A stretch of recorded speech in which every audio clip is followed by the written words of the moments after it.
नमस्कार दोस्तों, संकल्प मैथ्स क्लासेस में आपका स्वागत है। गांधी युग का अवशेष पाठ हल कर रहे हैं। कल मैंने आपको यहाँ से बता दिया था। आज चौरी चौरा कांड आपके सामने है, जो कि 5 फरवरी 1922 को गठित हुआ था। इसमें क्रांतिकारियों ने 22 पुलिस वालों को जिंदा जला दिया था पुलिस चौकी में, जिससे परेशान होकर महात्मा गांधी ने असहयोग आंदोलन को समाप्त कर दिया था। अब इसमें 5 तारीख भी आ जाती है, कभी कभी प्रश्न में 4 तारीख भी पूछी जा सकती है, इसलिए मैंने इसमें दोनों रख दिए हैं। ये आपको ध्यान रखना है। जब असहयोग आंदोलन अपने चरम पे था तो महात्मा गांधी ने उसको स्थगित कर दिया, उसको बंद कर दिया, जिससे चित्तरंजन दास और मोतीलाल नेहरू महात्मा गांधी से बहुत ही ज़्यादा नाराज हुए और उन्होंने 1923 ईस्वी में मार्च 1923 ईस्वी को इलाहाबाद में स्वराज पार्टी का गठन किया था। ये आपको ध्यान रखना है। स्वराज पार्टी का जो गठन हुआ था वो असहयोग आंदोलन समाप्त होने के बाद किया था। किसने किया था? चित्तरंजन दास ने और मोतीलाल नेहरू ने। जो मोतीलाल नेहरू थे वो स्वराज पार्टी के सचिव थे। ये ध्यान रखना है आपको। चित्तरंजन दास अध्यक्ष थे। ये दोनों ही जो शब्द हैं वो बहुत ही महत्वपूर्ण हैं। ये एक नॉर्मल चीज़ हो चुकी है कि स्वराज पार्टी का गठन कब हुआ था, 1923 में। इस चीज़ को नहीं पूछेगा। अगर पूछा जा सकता है तो इसको पूछेगा स्वराज पार्टी का गठन कहाँ पे हुआ था? इलाहाबाद में। क्योंकि कंपटीशन का मैटर है, कंपटीशन बढ़ता जा रहा है, जनसंख्या बढ़ रही है, तो प्रश्न भी अंदर से पूछे जा रहे हैं। तो इसलिए स्वराज पार्टी का जो गठन हुआ था वो कहाँ से कहाँ पे हुआ था? इलाहाबाद में हुआ था। इसके अध्यक्ष कौन थे? चित्तरंजन दास थे। और सचिव कौन थे? मोतीलाल नेहरू। ये तीनों नाम आपको याद रखने हैं। आगे देखते हैं इसको हम। इसका जो उद्देश्य था वो क्या था? इस पार्टी का जो उद्देश्य था वो क्या था? उद्देश्य था इसका कांग्रेस के अंदर रहकर चुनावों में हिस्सा लेना और विधान परिषद में स्वदेशी सरकार के गठन की मांग उठाना और मांगों को न मानने पर विधान परिषद की कार्रवाई में बाधा डालना। 1925 ईस्वी को चित्तरंजन दास की मृत्यु हो जाती है और स्वराज पार्टी स्थिर पड़ जाती है। महात्मा गांधी ने स्वराजी नेताओं को सुयोग्य, अनुभवी एवं ईमानदार देशभक्ति की संज्ञा दी है। ये पॉइंट आपको याद रखना है।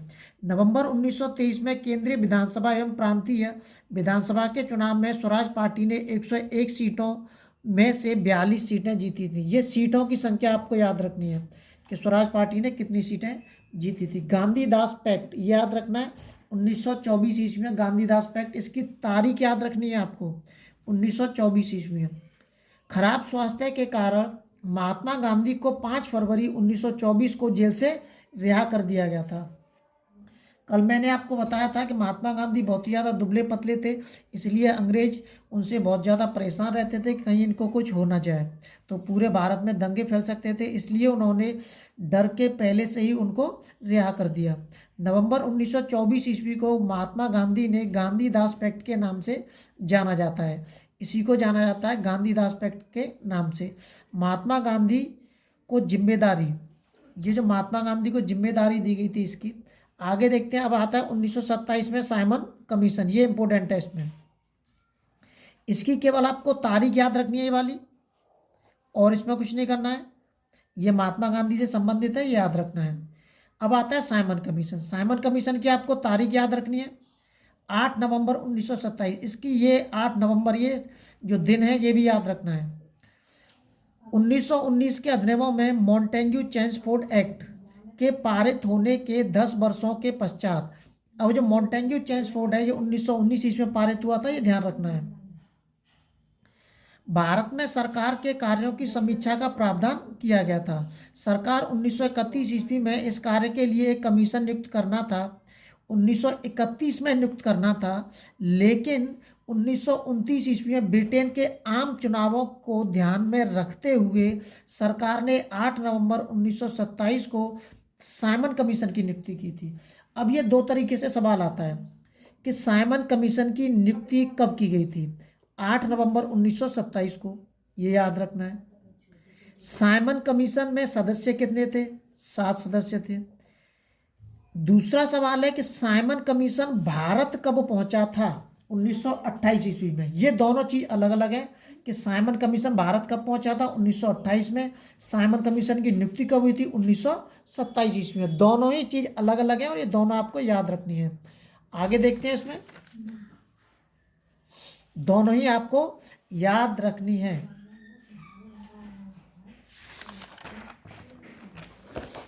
आगे देखते हैं इसमें आगे क्या होता है। देखिए, इस समय भारत का वायसराय लॉर्ड इरविन था। ये भी याद रखना है कि जिस वक्त साइमन कमीशन की जो नियुक्ति हुई थी उस वक्त भारत का वायसराय कौन था, लॉर्ड इरविन। ये जो 7 सदस्य थे वो ये थे।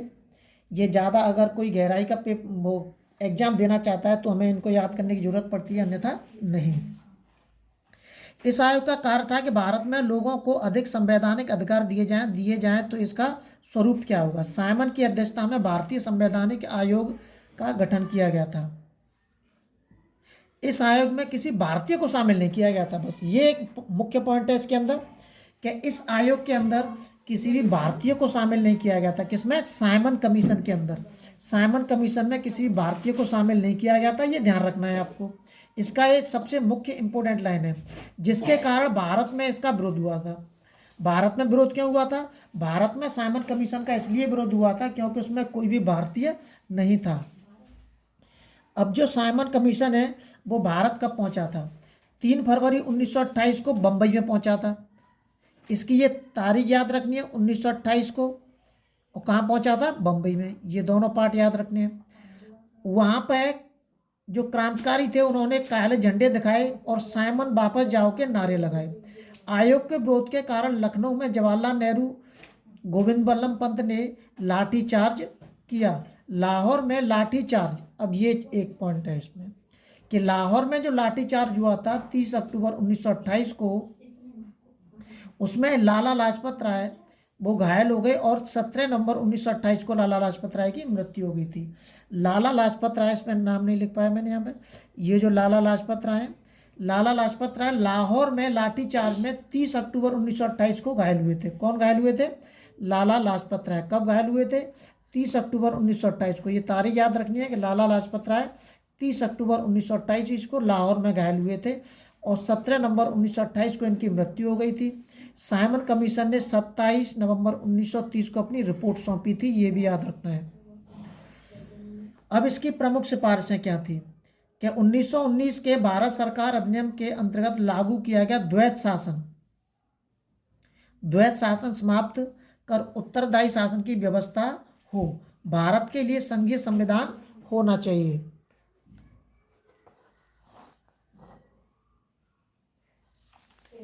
जो मैं आपको मुख्य पॉइंट इनके अंदर बताता जा रहा हूँ वो ही पॉइंट आपको याद रखने हैं। बाकी के स्क्रीनशॉट लेके इनके नोट्स जरूर तैयार करते रहें।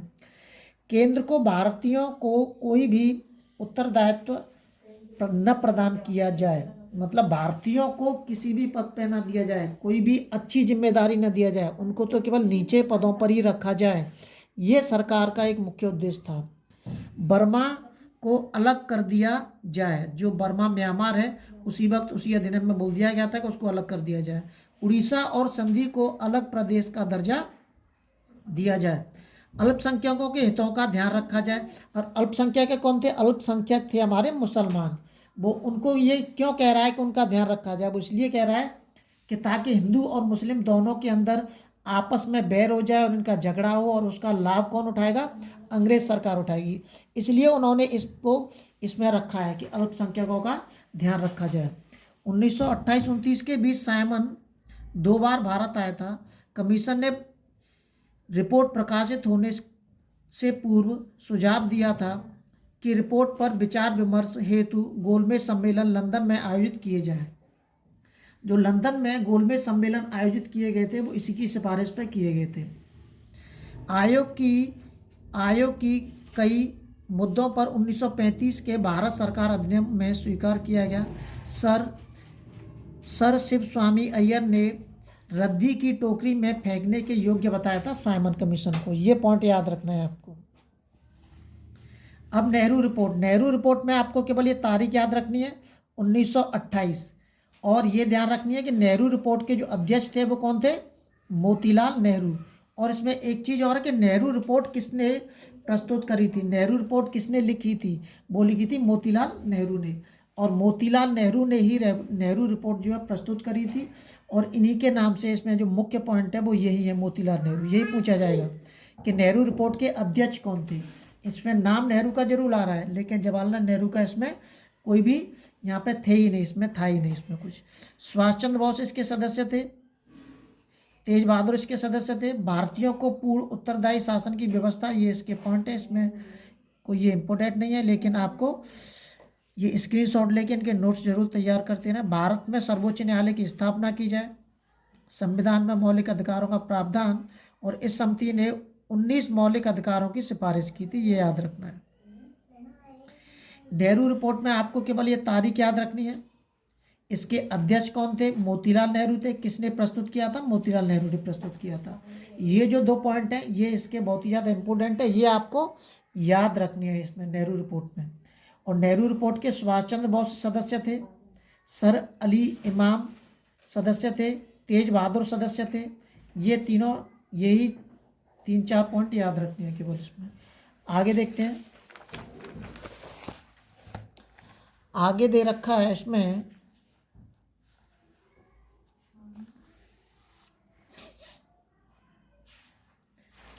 नेहरू रिपोर्ट में एक पॉइंट ये भी दिया गया था कि प्रत्येक स्त्री और पुरुष को 21 वर्ष की आयु होने पर वोट देने का, मत देने का अधिकार दिया जाए। जिन्ना फार्मूला 1928 ईस्वी में था। मुस्लिम लीग के नेता मोहम्मद अली जिन्ना ने नेहरू रिपोर्ट में मुस्लिमों के लिए पृथक निर्वाचक मंडल की सुविधा न दिए जाने के कारण मुस्लिमों की 14 मांगों का प्रपत्र जारी किया था। ये जो थे अलग पृथक निर्वाचक मानते थे, मतलब हमारा जो निर्वाचन मंडल है वो अलग होना चाहिए। बारदोली आंदोलन, बारदोली सत्याग्रह कब हुआ था? 1928 ईस्वी में। इसकी तारीख याद रखनी है। और ये ध्यान रखना है कि बारदोली सत्याग्रह कहाँ पर हुआ था? गुजरात में हुआ था। अब ये क्यों हुआ था? कि बारदोली के किसानों ने सरकार द्वारा बढ़ाया गया 30% कर बढ़ा दिया था, जिसके विरोध में वल्लभ भाई पटेल, ये नाम याद रखना है कि बारदोली का जो सत्याग्रह हुआ था वो वल्लभ भाई पटेल के नेतृत्व में हुआ था। यहाँ पे बाद में 30% लगान की बढ़ोतरी गलत बताते हुए इसे घटाकर 6.3 कर दिया था। तो इसमें वल्लभ भाई पटेल को मतलब सफलता प्राप्त हुई थी।